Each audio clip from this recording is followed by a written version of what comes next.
જાનુમાં હા જાનુમાં છો ને હા આરતી ચાલુ છે હે આરતી કરી છે તો કાંઈ નથી. આરતી કરો તમે તાર બધું કરો, પૂજા સેવા પૂજા કરો. વિજ્ઞાન જાથા કોઈને ના નથી પાડતું. સેવા પૂજા કરો, આરતી કરો, તમે માતાજીની માનતા રાખો, બધી કોઈ પણ વસ્તુ ના પડે. હા બરોબર તમે બોલતા રહીએ. પછી તમે રાતના 2 વાગ્યા સુધી માણસોને બેસાડી રાખો છો, બરાબર છે. આ બધી હકીકતના પુરાવા હું 6 મહિનાથી કરું છું અને 6 મહિના પછી હું તમારી પાસે આવું છું. એટલા માટે આવું છું કે દત્તક દીધી છે, જે કોઈ દીધું હોય, મને કોઈ તમારામાં વાંધો નથી, પણ તમે આ ધુણાવી અને આ બધું જે કરાવો છો એ સંપૂર્ણ પધરામણી આ તે બધું ખોટું છે. આવું બધું પ્રવૃત્તિ બંધ કરો અને માત્ર ને માત્ર તમારે સેવા પૂજા કરો, એમાં અમે તમને ક્યાંય અડચણરૂપ નહીં થાય. બરાબર. મારી 3 વર્ષ સુધી માતાજી એવા. કેટલા વર્ષે માતાજી એવા? 3 વર્ષે માતાજી એવા.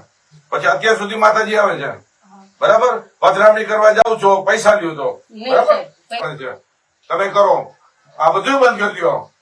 જે કઈ કેટલા રૂપિયા અત્યાર સુધી મા બાપ ને કમાઈ દીધા છે, જે તારા મા બાપ ની સામે નથી જોવાનો, કેટલા રૂપિયા કમાઈને દીધા છે, ઓછામાં ઓછા કે ને કેટલા ધૂણમાંથી 3 વર્ષથી અત્યાર સુધીમાં આની ઉંમર કેવડી થઈ કે ગયા હોય કે ન ગયા હોય, બધી મને ખબર હોય.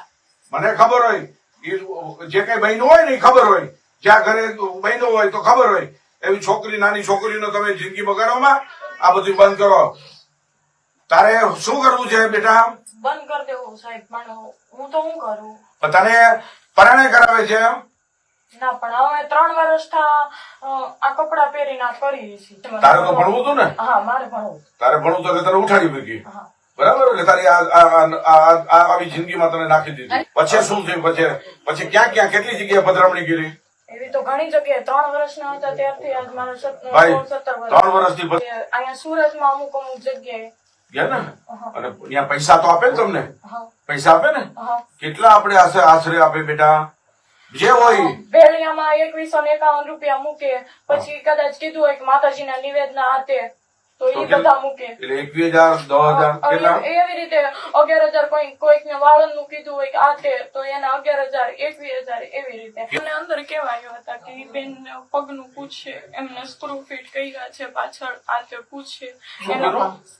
મેં જે વસ્તુ કીધી ને એને રિપીટ કરી દીધી કે મારા કમરમાં સ્ક્રૂ છે ને મારા પગ દુખે છે ને. અચ્છા બેને બોલવા તો દો પછી. હા બોલ બેટા. બીજું બેટા તને હમણાં માહિતી કોને દીધી? મારો ભાઈ ને મને આંખમાંથી લોહી કાઢી નાખ્યા હતા. શેના માટે? બસ મેં આ કપડા કાઢી નાખ્યા ને એટલે. અને એમ કે 5-6 લાખ રૂપિયા તો મેં માણસ પાસેથી પડાવી લીધા, બરાબર. પછી પાછી 10 લાખની માંગણી કરી. એટલે કે જો મારા મમ્મી પપ્પાની લોકો મને કરાવે તો પછી હું શું કરું? આજથી જાનું ને કાંઈ પણ દોડવાનું, પધરામણી બધું બંધ. કોઈ જગ્યાએ કોઈ વસ્તુ નહીં. બસ હું શાંતિથી એના દિવાળી પછી એને સ્કૂલમાં બેસાડી દઈશ. પ્રિયાબેન બરવાળિયા.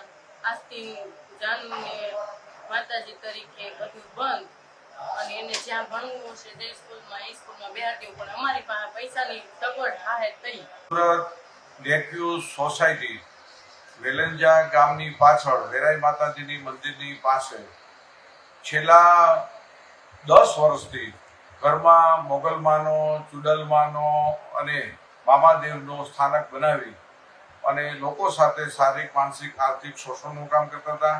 જાનુમાં, જાનુ આઈ અને ચુડલમાની જાનુનો અવતાર વગેરે નામથી પધરામણી કરી 21,000 થી માંડીને 1 લાખ રૂપિયા સુધીની મા બાપ ફી વસૂલતા હતા.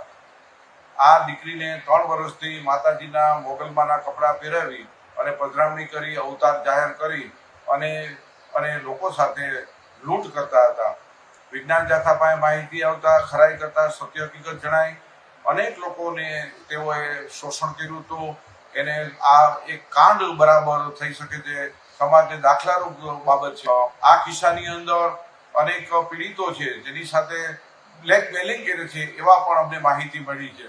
તો આ મા બાપના જે કરતૂત છે, જેસુભાઈ અને પ્રિયાબેન બરવાડિયા, કે જેઓ અમરેલી જિલ્લાના બાબાપુર વાંકિયાના વતની છે અને પ્રિયાબેન છે તે ડબરાળા ગામ ભાવનગર જિલ્લાના વતની